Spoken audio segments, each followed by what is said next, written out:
Good morning, everyone. I will be your moderator today in the place of the CESA CEO, Mr. Chris Campbell, who unfortunately cannot be with us this morning. My name is Wally Main, and I'm a professional civil engineer at CESA, where I occupy the position of Contractual Affairs Manager. On behalf of the CESA President, Mr. Sugan Pillay, and the Chairperson of the CESA Southern Cape branch, Mr. Charles Rowe, I would like to extend a warm welcome to you, and that is our speakers, our guests, and our members, and to thank you for joining us today for the CESA Southern Cape branch presidential webinar. We're delighted to have you with us. The theme of the webinar is the CESA presidential message for 2021, which is entitled Rebuilding with Purpose, the Importance of Quality, Integrity, and Accountability in South Africa's Road to Recovery. Now, before we get started, I'd like to quickly outline some of the house rules for our viewers. So on the taskbar at the bottom of the screen, you will see the chat and the Q&A icons. Please use the chat for any comments you may have, and the Q&A for your questions, which will be addressed in the Q&A session at the end of the webinar. I would like to encourage you to submit any questions you would like to ask, and to kindly indicate which of the speakers you would like to answer your question. Lastly, it would be appreciated if you do ask a question, if you would include your name in order that we can correspond with you if necessary. For example, in the event that we need to provide a detailed response to your question. Now, in the interests of saving time, and as you've seen in the program, I will only briefly introduce our speakers and their topics, only when it is their turn to address us. So without further ado, therefore, I'd like to introduce our first speaker, Renee Peterson, and ask her to switch on her video and unmute her audio. Renee is the newly elected National Chairperson of CESA's Young Professionals Forum, the YPF as we know it, and is a self-motivated civil engineering technologist specializing in traffic and transportation engineering. Renee is currently employed by CESA member firm SMEC South Africa in its Cape Town office. Renee holds an MEng civil degree from Stellenbosch University with over 7 years experience in construction, project management, and more recently in design. Renee is passionate about developing and empowering young professionals and will be speaking on the topic of growing our own timber. At this point, I'd like to call on Renee to take the floor. Renee, over to you, and to remind you that you have 10 minutes. Thank you. Thank you, Wally. I'm going to share my screen with you guys. Okay. Good morning, everybody. Thank you for joining the Southern Cape Presidential Webinar. I've been asked to give some background about the Young Professional Forum and how we will proceed to growing our own timber. Before I start, I would like to introduce myself, though Wally has done a great job of that. My name is Renee Peterson.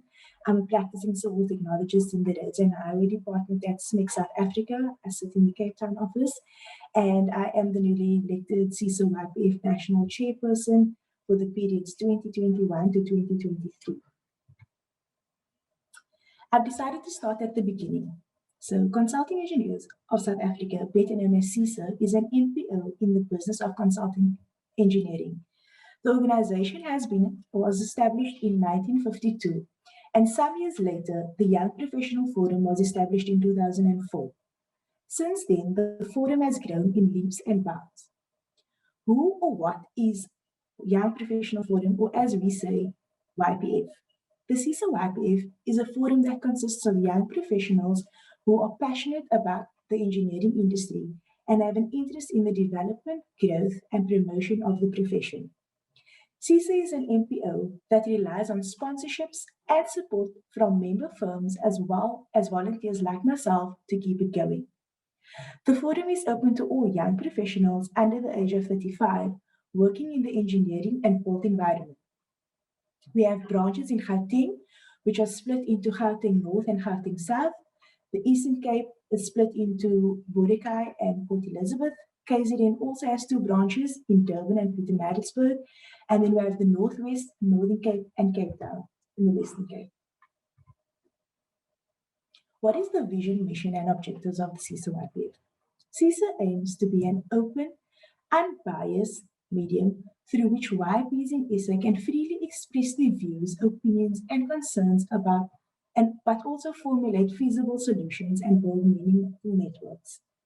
The objective of the YBF is to promote and create awareness in the engineering industry, retain YBs in the industry, build capacity and knowledge amongst YPs, share information, and build relationships beyond the usual circles, and help and support one another, especially in tasks such as professional registration.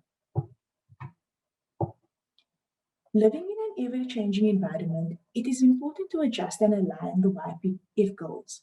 With these objectives in mind, looking forward, one of our main goals will be to create a platform where we transition into a hybrid YPF. For as long as I can remember, each province has arranged their own events and we only met twice a year in person. With this virtual push, I've seen that various provinces can flow into one another rather than each province enjoying activities on their own. By combining the 2 elements of in-person and virtual events, we can embrace the new normal and have a much further reach than what we are experiencing now. In addition to the virtual presence, the YP started an initiative in 2019, which we wish to continue, where we invited 3rd and 4th year students to attend some of the events. We would like to see this continue and fall under the hybrid umbrella. This interaction would allow students getting ready to enter industry to participate in events like the Imbizo and provide them with some kind of exposure for what to expect. By having a hybrid approach, we can reach more than just 1 or 2 students that were normally invited to the Imbizos, but we can present to universities countrywide. This initiative would make events more accessible, and you would be able to log on to the events from home, from work, or anywhere really. By creating the hybrid platform, smaller branches would have the opportunity to reach more people across the country and even have the opportunity to latch on or collaborate with more active branches to gain more momentum. The smaller regions will have the opportunity to start up with 1 or 2 members and build their presence while being helped by the bigger branches. With the aftermath of COVID, we may find that some of the branches may need to merge or require a kickstart, and this can definitely be done. Lastly, we would like to focus on closing the skills gap in the workplace. This has been a continuous challenge for young professionals, and we would like to focus on new ways of transferring skills and increasing the awareness and drive this change. So I've explained our goals and objectives, and now I would like to speak about why joining YBF could be beneficial. Before COVID, we socialized a lot, but everything was after hours. Relationships were built, both professionally and personally, and being part of the forum, you see these connections. It is important to be able to communicate with like-minded individuals because these conversations grow into ideas and things that can be implemented in the workplace. The volunteers involved in YBF invest a lot of time in preparing events, choosing topics, and speakers that are relevant to the industry, and this helps with individual growth and it helps the company grow. Although young professionals may be doing amazing things in the background, we would like to ask them to step out from behind the scenes and out of their comfort zone and join us. As YPs, we are sometimes shy to raise our hands or accept challenges, and we may need the older professionals to give us a gentle push. So, the YPF is not only about young professionals, but it's about the influence of professionals that have been in industry and that have experience. Having older professionals invest in YBs by encouraging them to join voluntary groups or just giving them industry knowledge can truly change their paths. I would like to ask member firms to rally together to create young professional forums. Starting up the forum would come at no cost, and since all the events and meetings are virtual, they can be part of something bigger. Please be encouraged to join and participate in our events throughout the year. The next event will be hosted by the Cape Town branch. It will be the quiz night, so I hope to see some of you there. In closing, I would like to share how I became part of the YBF. My IPF journey started in 2016. I completed my studies in 2013. I moved to Gauteng for work and then moved back to Cape Town in 2016. Only once I moved back to Cape Town, I was exposed to CESA and YBF. Since then, I've been an active member of the Young Professional Forum. I was nominated and elected as the Western Cape YBF Vice Chair, after which I took up the role of Chair. I then volunteered myself and was nominated to be the National Vice Chair, and now I address you as the newly elected Chairperson for the CESA YBF.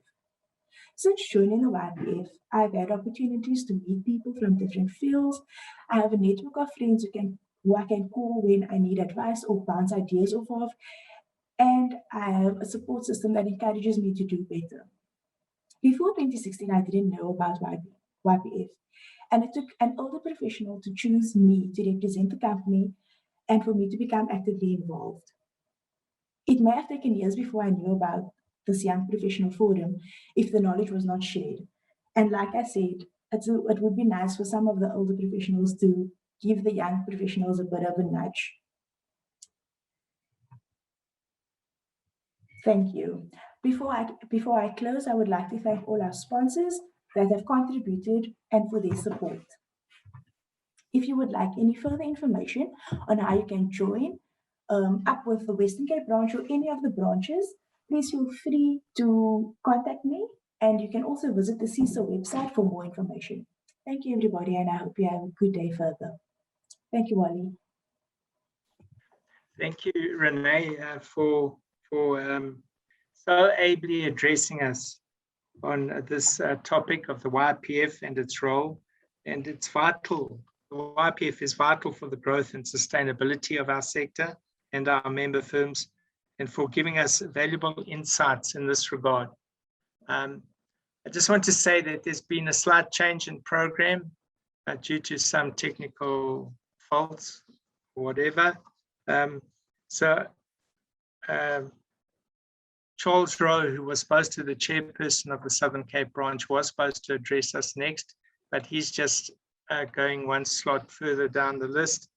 So I apologize to our viewers for this technical hitch.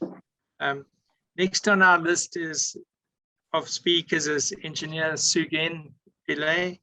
He is the CESA president. And before I formally introduce him, I'd just like him to switch on his video, and he has unmuted his audio. Sugen Pillay currently serves as the managing director of CESA member firm, Zitolele Consulting. It's a consulting practice that specializes in the fields of water and wastewater treatment and waste facilities related primarily to ash disposal facilities at power stations. Sugen graduated from what was then the University of Natal with a BSc honors in civil engineering, and he has since completed a postgraduate diploma in civil engineering and has achieved an MBA and cum laude, so it's quite praiseworthy. Sugen is registered as a professional engineer and is a member of CESA with over 20 years experience in the design and implementation of projects that cover most facets of civil engineering. And he has more recently focused on project and program management related to multidisciplinary mega projects and infrastructure programs. Sugen has previously served as the chairperson of the Gauteng South branch of CESA and as chairperson of the Gauteng branch of the South African Road Federation, as well as chair of the Finance and Education and Training Committees of CESA. This is notable in the line of voluntary associations, and we thank him for his commitment. Sugen will be speaking on his presidential theme for 2021, which, as we noted earlier, is rebuilding with purpose, the importance of quality, integrity, and accountability in South Africa's road to recovery. So I'd like to hand over to Sugen at this point. So over to you, Sugen, and just to remind you that you have 20 minutes. Thank you very much. Thanks a lot, Wally, for the warm introduction. I'm going to share my presentation. Let's hope that works better. Thank you again, and good afternoon, good day to one and all. Thank you very much for joining us, our clients, colleagues. Apologies for some of the minor glitches that we've had, but we will try to make up the time and hope that the rest of the webinar goes smoothly. So thank you also for joining us today and giving me the opportunity to share my presidential address for the year with you. It is quite late in the year, but I think you'll find that most of the issues that I'm going to speak about are still very much relevant, and I hope they find some resonance with you. So, as we know, 2020 was an unprecedented year in terms of the challenges that we faced, especially in terms of COVID. And 2021 has indeed thrown up some of its own challenges. And we are indeed on a battle on two fronts. Fortunately, though, through all of that adversity, a glimmer of hope has emerged, and that is, of course, the economic reconstruction and recovery plan. And what makes us as engineers very hopeful is that the bedrock of this plan is investment in infrastructure development. So with this plan in mind, the important role of engineers, and particularly consulting engineers, becomes ever more important, ever more clear, and ever more relevant. And so our theme for 2021 has been rebuilding with purpose.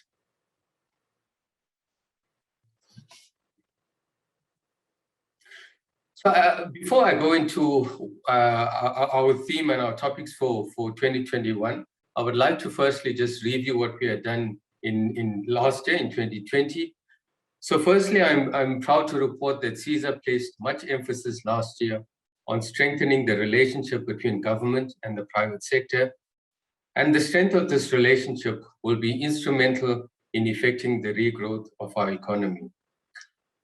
An important part of this was our involvement in the SITS program, or the Sustainable Infrastructure Development Symposium, in June last year, which marked a positive step in developing a roadmap for our country's recovery. However, it has become clear, and it's been clear for a while, that our country still faces many of the same challenges, similar challenges that we have faced over the last number of years. There's an ongoing demise in public decision-making processes, a lack of checks and balances within procurement systems, and a loss of accountability of those tasked with leading change. Testament to these issues, last year's AG's report, and the report that came out very recently as well, still paints a very grim picture of where many of our municipalities are in terms of their service delivery challenges and their financial management. Also, one of our president's core plans over the last couple of years has been around the issue of building a capable state. And it's something obviously that we as CESA support wholeheartedly, and we are trying to contribute to as much as possible. Also, we continue to see delayed infrastructure delivery. And unfortunately, those projects that do see progress are hampered by obstructions from the so-called construction mafia. So last year, my theme was around reflection, renewal, and regeneration. And while I reflected on some of these issues that I've spoken about already, I tried to focus a lot more on some of the renewal and regeneration efforts that had started already. And we do see some of those green shoots emerging. And obviously, we're hoping to build on that in the next couple of years. One of the prime examples was the reopening of bid windows 4 and 5 in terms of the renewable energies program.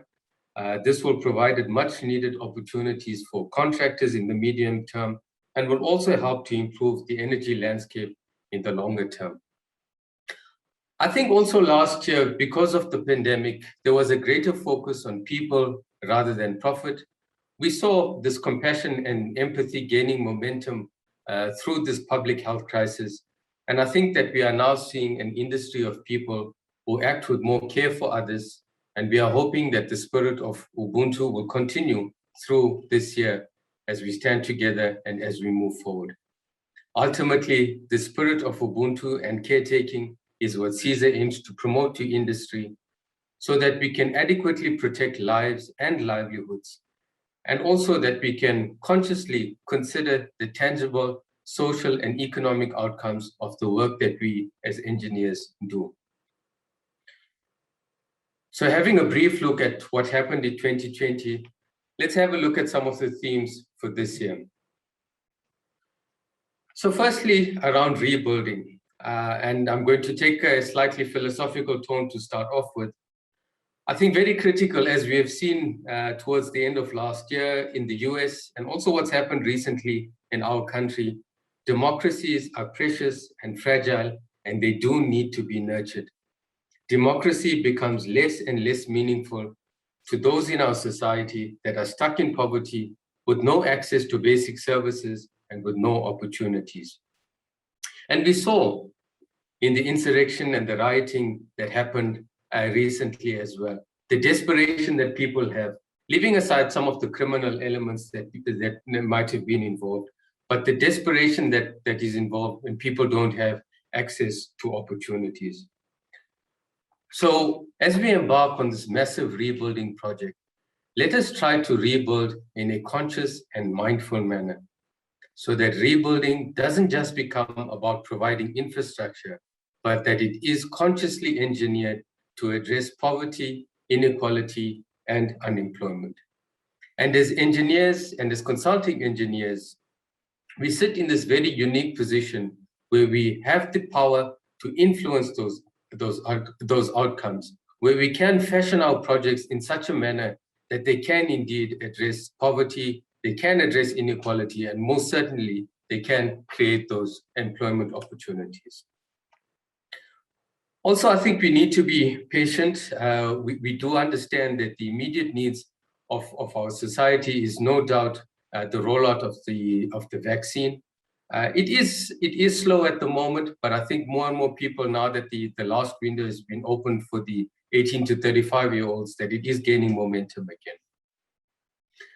I think we do also need to be patient and be aware that municipal budgets that have been allocated to infrastructure, they may be diverted for fighting the pandemic. We're seeing that happen already. But having said that, we should also stand ready to assist in infrastructure that might be prioritized, such as hospitals and clinics. This may also give the country an opportunity to create legacy infrastructure rather than temporary structures. And if we carefully plan this infrastructure rollout, particularly in the health sector, resources that are currently being utilized for short-term interventions can rather be used to develop long-term solutions. So let this be our legacy as we go beyond the call of duty to save lives and to strengthen the social compact, where the state and society work together to address issues of governance and development to achieve inclusive growth. I think critically also, as we continue into 2021 and beyond, that it's critical that we encourage greater community involvement in the infrastructure that we build and maintain, both in terms of communities as the end users, but as well as creating employment opportunities for those communities during the infrastructure delivery process. So this means fully embracing the concept of saving lives and livelihoods into everything that we do. As we know, effective local government is critical if we are to achieve success in this area. And we all agree that this must be fixed as a matter of urgency. As I touched on it earlier, we saw that coming through in the last couple of years, this decline in the performance of our local municipalities and the work that needs to go into those municipalities to start to get them on a better footing so that they can deliver on their mandate. So we are cautiously optimistic about the district development model and the plan around the district development model for these municipalities.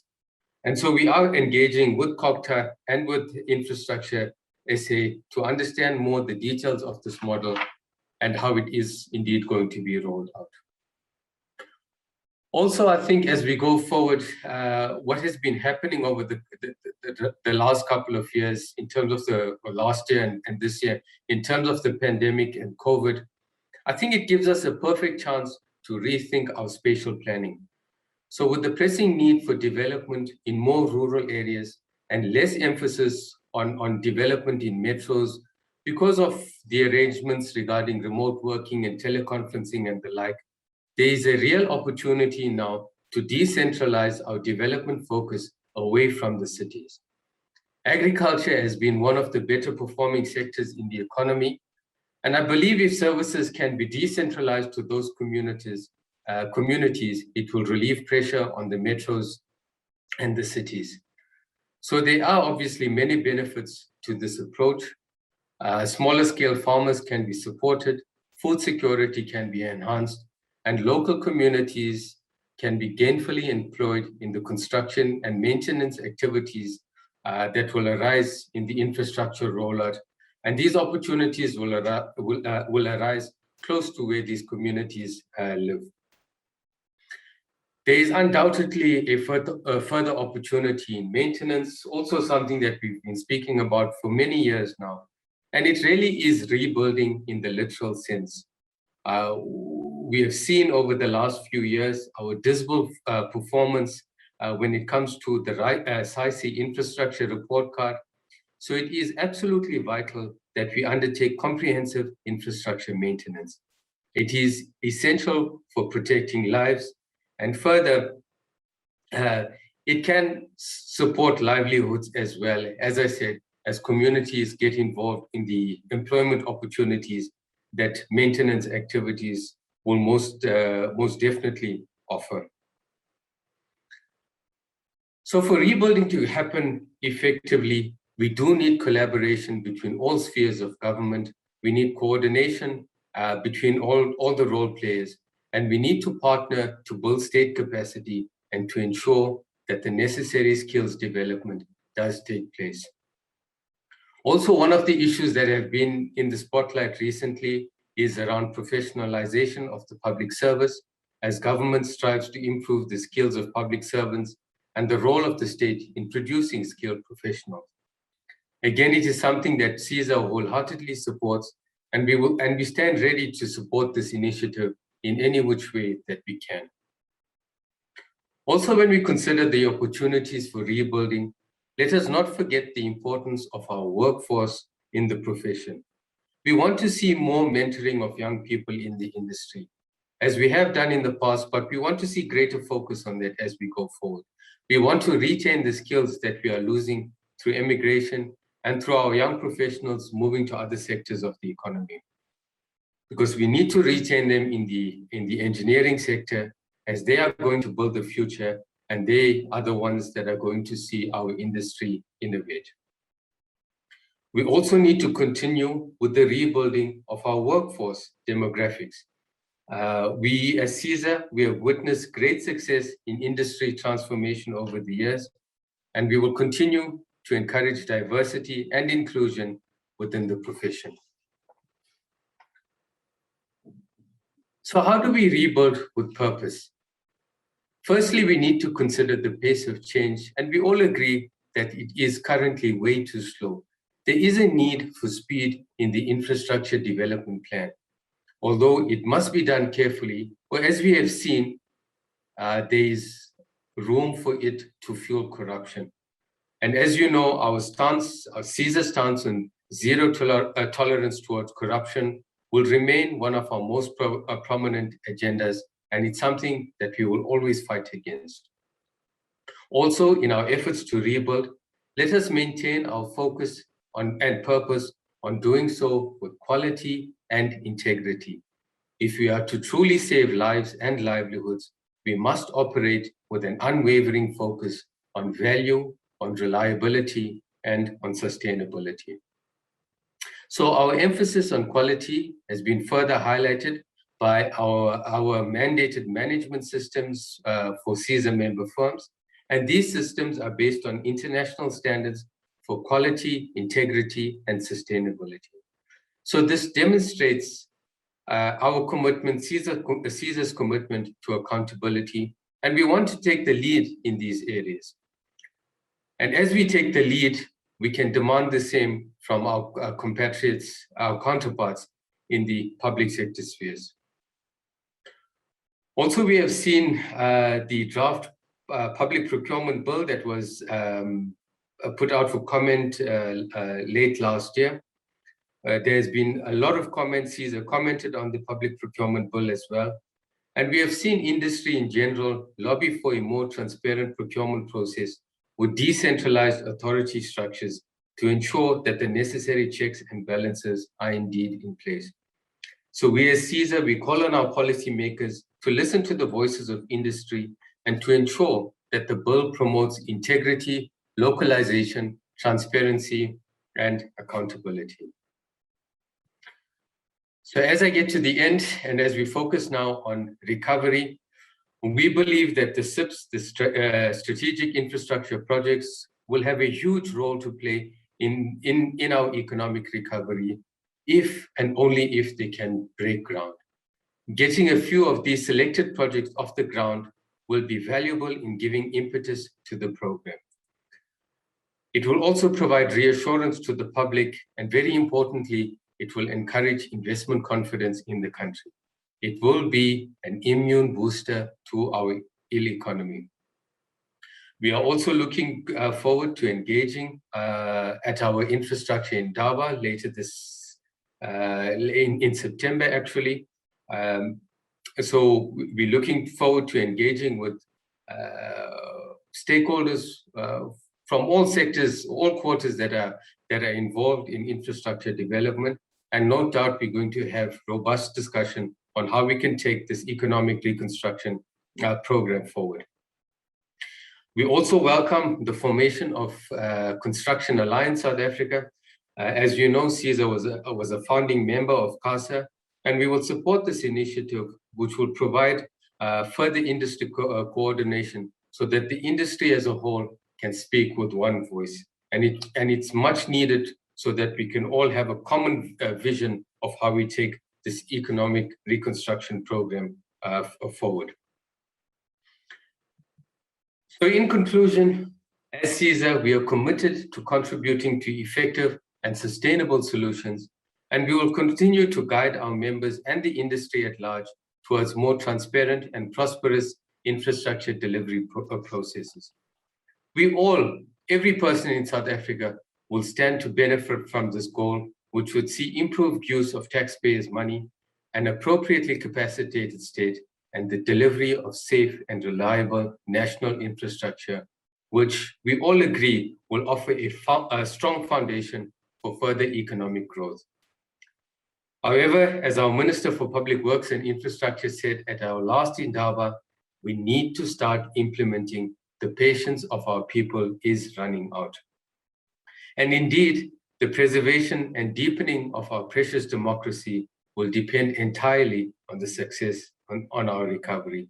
And I want to re-emphasize the role that we as engineers, as consulting engineers, the role that we have in fashioning those projects so that we are actively looking at addressing poverty, unemployment, and underdevelopment.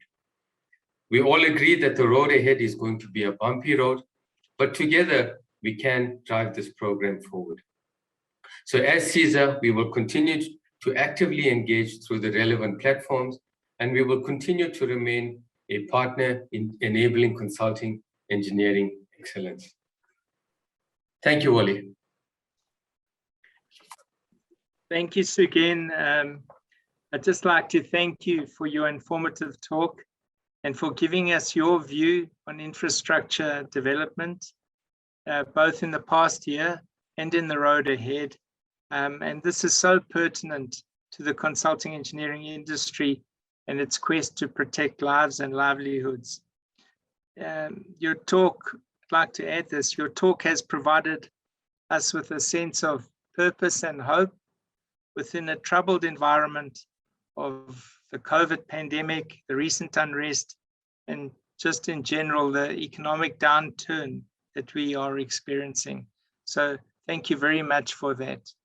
All the best. And our next speaker is Engineer Melanie Kemp-Hofmeyer. She is the Chief Director, Road and Design, and she's concurrently acting as the Chief Director, Roads Program Management in the Western Cape. In the Western Cape Government's Department of Transport and Public Works. And at this point, I would like to request Engineer Hofmeyer to switch on her video and unmute her audio. Just to introduce her, Engineer Hofmeyer obtained both her BSc and MSc degrees in civil engineering at Stellenbosch University, and she is a professional engineer registered with CESA. Now, as a result of her experience in construction, consulting, and public sector programs, Lani was headhunted in 2013 for a position in the Western Cape Department of Transport and Public Works Roads branch. In 2016, she became the first female to be appointed to the senior management of the roads branch. And in 2016, did I say that? 2016, she became the first female to be appointed to the senior management of roads branch. And in 2020, she was promoted to Chief Director, Road Design, and is concurrently, as I said before, fulfilling the role of Chief Director, Road Program Management. Melanie views her most fundamental contribution to the roads branch as ensuring that the branch remains a partner, employer, client of choice to citizens, the industry contributors, academic institutions, and public entities, as well as the departmental staff.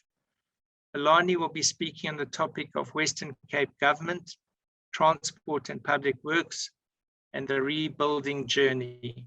At this point, I'd like to invite Melanie to address us. So Melanie, it's over to you, and to remind you that you have 15 minutes. Okay, Wally, I'm just sharing my screen. If someone can give me an indication when you can see it, that would be great. Thank you for the opportunity to share our story. I think the presentation that was just held by the CESA president gives us also an indication of the fact that we are in troubled times, be that it the epidemic, be that the current circumstances that we find ourselves in. But I do believe that there's hope, and I hope that some of what we share today will give you some even more hope in terms of our story. So I'm just trying to navigate everything here. Can you just Melanie, we can see your screen and we can hear you fine. So go for it. Thank you. Thank you, Wally. Okay, so I tend to talk a lot, and I had some WhatsApps and good lucks earlier, and everyone said, but 15 minutes is always a little bit tough with me. So let's see if we can do that, because I like talking and I like telling stories. So you'll see we have a busy schedule that I've tried to make, but this is all about giving hope and showing that it is possible to turn an organization around. I would like to start by, before even going into the detail, to say that I stand before you because of the people whose shoulders I stand on that has come before me and allowed us the opportunity to grow as we are doing and continue and hoping to do. So I'll do a quick background on the organization and the purpose and the structure and history, and then the staff. And that's running back a few years. Then rebuilding and who we think we are and who we want to be, and the vision that we set ourselves up. Then the structure change of our organization, the current status, and the last few slides, plans for the future. I added that in even though it isn't really part of the presentation. I thought it would bring hope for yourselves and the organizations and the consulting engineers to know that if there is organizations that are operating, that there is hope and there is work that is continuing, and that we all participate. And we have a long history with CESA as an organization. So I think that also brings some of the hope that we have today. So if I continue the background story, if you look at that photo, it was taken over the weekend on some of our roads in the Western Cape, not a picture that you all often see of us. So please be patient that I'm cold and that this is the background and the backdrop that I'm giving to you. So the next slide is just our organization's purpose is to maintain the 32,000 proclaimed roads in the province, of which 17,000 is managed and 60% of that is unpaved roads and only 41% is paved roads. Some history on our structure. Historically, the province was a lean, mean construction machine. We had 5 construction units and many staff that assisted with industry to build the province to what it is today. And in that historic, that was even parts of current other provinces that was taken into part. In 1994, we had a big walkout, is what it is said in the corridors, and we became a skeleton structure, not necessarily in the structure of the department's organizational structure, but just by the persons that remained to continue the business. And by 2013, we were really a half-legged soldier. And that's the backdrop that I would like to give to you. While saying that, and saying that we went from a department to a chief director in 2002, I would like to take a moment and say that the reason why we could continue at that time and until today was because we had industry that supported us and was functioning and all of that. Historically, we actually only employed CESA consultants, and that was because of the fraternity and the voluntary membership that brought us hope and also certainty. So the fact that we were half-legged shoulder didn't mean we couldn't do our work. So if I continue, then this is what the department looked like when it was a lean, mean machine. And just note that that's all engineers. They're more than 80 engineers in 1981. Just as a little bit of humor at a blank screen, I was a real small baby, couldn't even crawl at that time. So that is the hope, to rebuild the organization to that future past status. So rebuilding, just again a little photo of our own teams rebuilding Swartberg Pass after a flood. I'm continuing then quickly. This is who we want to be. So I've put some posters up there for who we are, and I'm sure you can read, but I'll read one of them for you. Is to some, it's just a road. To us, it's a path to endless opportunities. I think we took a moment in 2015 and came up with some of these slogans. There's more of those, but it's just to show you what our thoughts are in terms of a road branch and what we contribute. And I think if we listen to the president speaking, that is right through the civil engineering industry.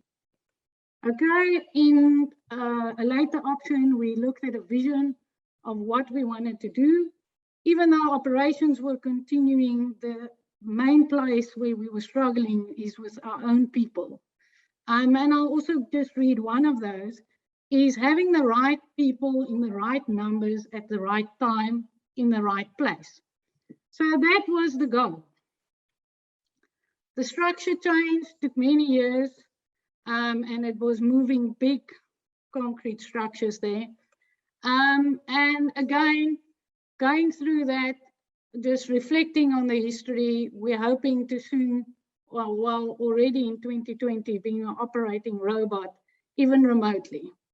And I think the one thing that I can say thankful for my teams is even in 2020, in the pandemic, we made consultant appointments from our homes. And that is something that we are really proud of. I continue then just to say to you how we work. We work on a value chain structure based on asset managed principles, and you'll see there our 4 chief directorates that work in the value chain, and then program management, which is a foundation and a transversal unit for the branch. And that just to give a broad spectrum. Another way of seeing the roads program management unit is almost an extension of the DDG's office. Historically, there was 1 or 2 people that could assist the program to facilitate that the value chain operate and it linked to each other. The main thing now is with compliance and reporting and all of those other things that we're looking at, ISO 55000, asset management, that's not something that one person can do anymore. So there is an extension of the program management in that chief directorate. And the other 4 chief directorates, for people that know us well, is the planning unit, which looks at long-term planning, post 10 years. Then road design, road contracts, and roads department operations. Both these last 2 is our implementing arms. If we further look at the sub-units of that, there's a whole lot of sub-units that is specific work that was set out for them to do. So your question would be, how would we go from that skeleton to something like this? And I have to say the current status is probably, with the snow on the mountain, something to show you. Again, a photo that was taken just yesterday. Our staff complement is what makes us what we are, and what helps us to be an industry partner between consultants and contractors and ourselves. And there I would like to show you that it's a broad spectrum of staff. It's unskilled, it's semi-skilled, it's technical, and it's professional staff, just like industry. Just like contractors, we have our own staff that work and do labor work that is unskilled, that doesn't have matric or anything like that. And we have more than 400 of them. And for us, that is a breeding ground for industry players in the future. It is people that will learn from us possibly and maybe go on to make a difference in industry. So that's just the staff complement. The number that you see in the circle is with our new structure. We're supposed to have 1,180 staff, and of those 668 is permanently employed today. The 73 is contract staff, and most of the contract staff would be people in training, which brings me to the next slide. Is let me stop and first expand, sorry. Just to show you the growth that we had. In 2016, we were 13 engineers. Currently today, we are 35 engineers, and that's only professional registered staff. That is not our 40 engineers that is in training. So that's the next slide then. So what programs that we have that assisted us to get where we are today is for our road workers, we continue with supervisor and foreman training. For semi-skilled, we have operators, and we have, for staff that started as clerk, we give bursaries so that they can grow to administrative positions. Technically, we have an artisan program. We have a school that have approximately 60 artisans at any given time going through one or other process to learn how to maintain construction equipment. And then lastly, we have a professional staff where we have a Masaki CESA program, which is partnership with industry. Many CESA consulting firms are also a partnership in that. And 50% of that bursaries is industry-based and 50% by our department. And that continues into our Rhodes Graduate Development Program. Now, I'm not sure how big your screen is at home or in the office, but the table below is just a table to show you the numbers of successes and full and vacant that we have had. So you'll see that we've trained 34 artisans successfully, and 51 engineers have gone through this program. So that's just two of our big success stories. One of those engineers have actually gone into management already. So we continue with that and say, what does the future hold? So I believe that when I talk about what we've done and how we've grown and how we've turned our organization around, that shows you that there is a base for meeting the future. And with 1.5 minutes on the clock, I would like to just show you briefly what our organization's budgets are in the various regions. Now, because we are in the Southern Cape, you'll see that in the MTF, the garden route has approximately 1.6 billion rand that is going into the garden route specifically. And then I show you just the overview of where our contracts are. And again, I know we don't just have the garden route listening, but again, the garden route, you'll see a lot of activity in that area. But they say a picture says 1,000 words. And if we look at our contracts, I show you a little bit of pictures of what we've done. And that is what we do on contract with industry. And that is approximately 2/3 of our budget go to contractors. Then in-house construction, again, across the departmental construction, we have 5 DMs that assist us as agencies, and they do construction with us. And that too, a big partnership that we have had over the last years. Again, some pictures for you. These are all recent ones. The right-hand corner is actually Frimersheim. And then to the lower ones is Boentjieskraal and Swartbroek Pass is also on there. And this is all construction done with our own teams. And with that, I want to just remind you of the reasons that we had when we did do our talent management. And that is the fact that we said that we have to have interesting work for our staff. But important for all of you to know is that interesting work doesn't mean that we want to take over the industry's work. We see you as a big partner of our work, but we just want to ensure that our staff is also well equipped and doing some active work at any given time to be able to be an industry player and to work with you on research and development. So just a little bit of hope for the future, medium to large infrastructure projects. And again, you'll see the George bypass is reflected there. And because we're on the Southern Cape, I thought I'll just zone in on that one.